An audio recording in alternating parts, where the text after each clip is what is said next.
Hello everyone and welcome back to my channel. Today I wanted to talk about some more frugal living tips. And yeah, I am just happy to be here. Wasn't feeling very good, so you guys just thinking about you motivated me to, get up, get dressed, and get up on the tube. Anyways, let's start with these tips. The first one is to have extra keys made.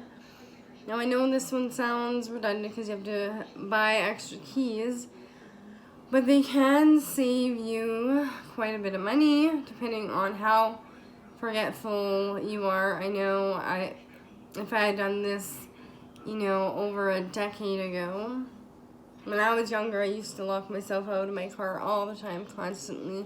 I can't tell you how many hundreds and hundreds of dollars, and probably even over $1,000 I spent trying to get back into my car. So having, I would say, at least 3 keys made. One on your keychain, one extra that you keep in your wallet or in your purse. And because that's what I have one on my regular keychain, then one in my wallet or my purse, because then those things I pretty much take with me everywhere. And sometimes before I would also keep one extra spare in my vehicle. This is for my house I'm talking about, somewhere deeply hidden.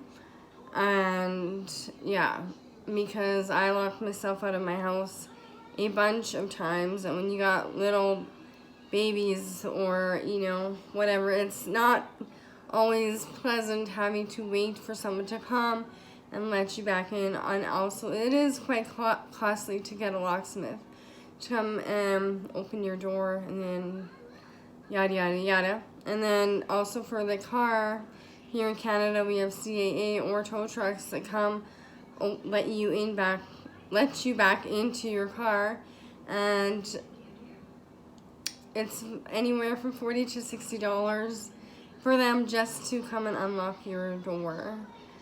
Yeah, it gets expensive if you do this even once a month. This is like $500 a year. I used to be very forgetful. I'm not quite as forgetful anymore, but it has happened, so I am thankful that I do have a spare key in hand. And you can also give one to someone that you trust, like really, really trust, if you feel like it, that lives nearby in case. But yeah, I just like having an extra key on hand for both house and vehicle. Anyways, that got a little bit long. Next one is file your taxes on time. I know people think, what, taxes?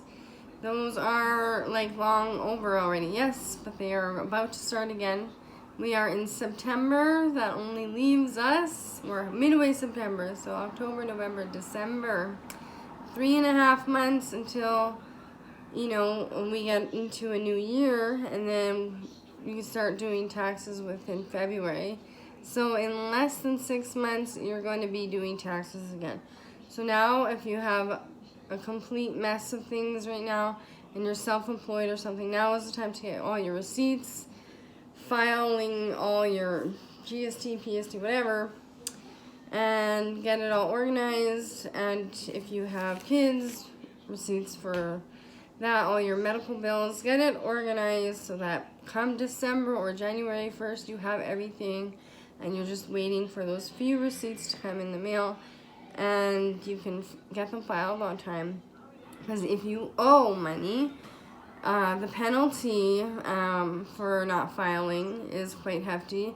Plus they charge you interest for every day that it was late. And yeah, penalties, fines, interest, all bad things. You don't want them. And then also, if you don't owe but you are getting money back, you also can lose out on money that like if you're on old age or CPP or that kind of thing, that all gets postponed and you won't get it until you file your taxes. So you really want to get that kind of stuff filed on time. And then I also wrote down to pay your bills and pay payments due on time. Because again, all the late fines, penalties, and interest, they add up. And then, yeah, you don't want to lose any of your benefits or anything like that with CRA, or I guess it's the IRS in the States, or I don't know what it's called everywhere else in the world. But yeah, anyways, next one is dental hygiene. Brush, and floss, I can't talk today. Brush and floss regularly to avoid huge dental bills. And don't grind your teeth. I broke a tooth by grinding my teeth at nighttime.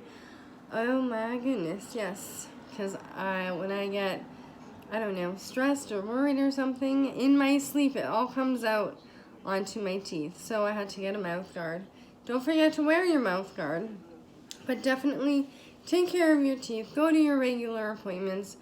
You know, I used to skip on them because I hated having to pay, but I've realized over the years that it's much more beneficial just to go. And if you can't afford to go twice a year, at the very least go once a year. It really isn't that much for a cleaning, about $100-ish for a cleaning. And they can, you know, at least pinpoint any major problems arising so they don't become any super major expensive problems. But you get it. Dental hygiene is important. Next one is you don't need to use soap every time. This goes for dishes, showering. A lot of times for when I'm doing dishes, I just use soap on the oily or sticky, or if it's handled raw meat or something stinky like onions or something like that, then I'll use soap. But if I'm just washing a glass that I use to drink water in or something, I don't really use any soap for that. I always use super hot water when I wash dishes anyway. And in the restaurants, that's all they do. They don't even use soap. I was a dishwasher for many years when I was younger, and they just use super hot soap in a thing that you pull down, and it kills all the germs. And yes, so I don't use soap on everything. And when I'm showering, don't wash my hair every time. And, you know, sometimes just a washcloth or whatever with just wet is good enough to wash yourself. And even wiping counters, if all you've made is toast and there's a few crumbs, you really don't need to spray the counter with all this sanitizing soapiness to clean it, because it's just breadcrumbs. There's nothing harmful in breadcrumbs. So you get the point. Number 5 is I don't always wash my pans either. I find that it adds flavor to the next meal that I'm cooking. And I know this might sound kind of gross to some. Obviously, if there's some, you know, really gross mess in there, or I've used it to make a sauce, like spaghetti sauce or cream sauce, then I always wash it. But if I've just fried up, even like if I had onions and garlic and butter or whatever, something in there, then I just leave that. And then I don't leave it for days, but I know I'm going to be cooking every day anyway, so I will use the same pan without washing it all the time until I use it to make something that is kind of really messy, or just is way too oily or gross. I don't want that flavor into my next meal. But yeah, you don't have to wash your pans all the time.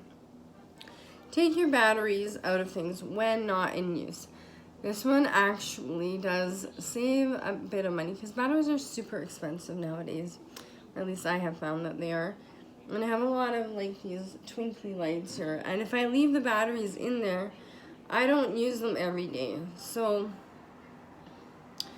I take them out and I just put them beside the little thing. And when I want to use them, I put them back in.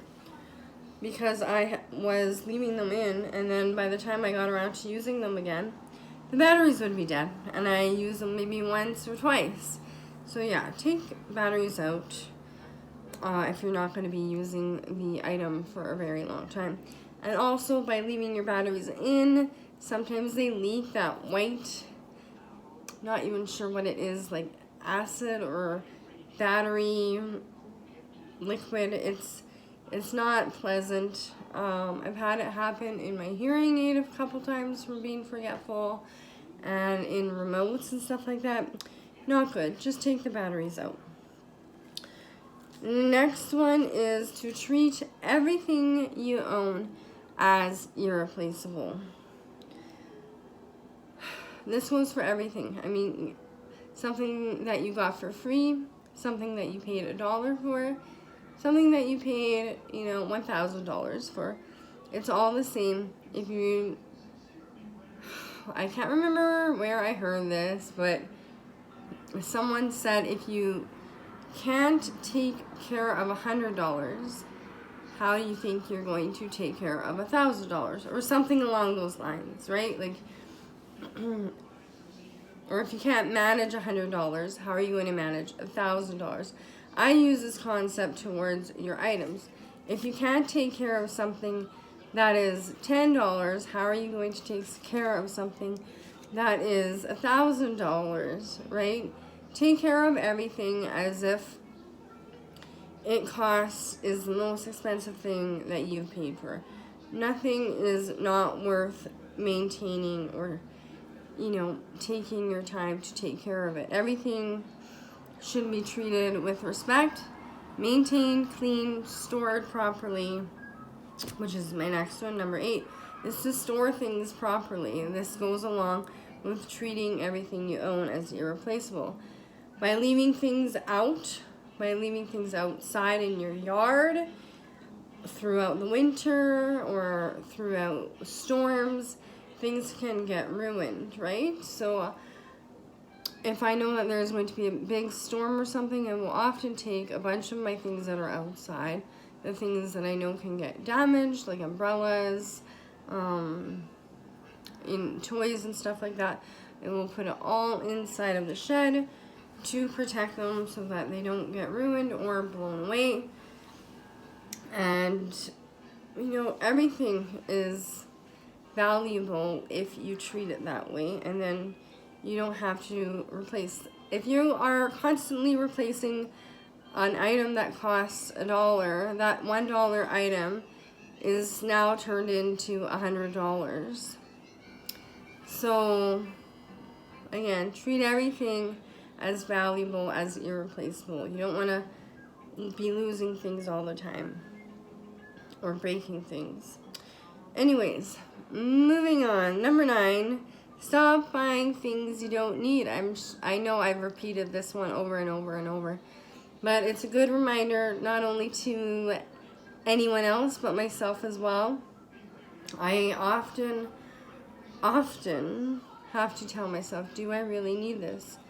And if I don't need it, and if I am just in a slump or something, and I know I'm only wanting to buy it because I'm feeling a certain way, then I have to put the brakes on and realize why I'm even looking at these things to buy anyway.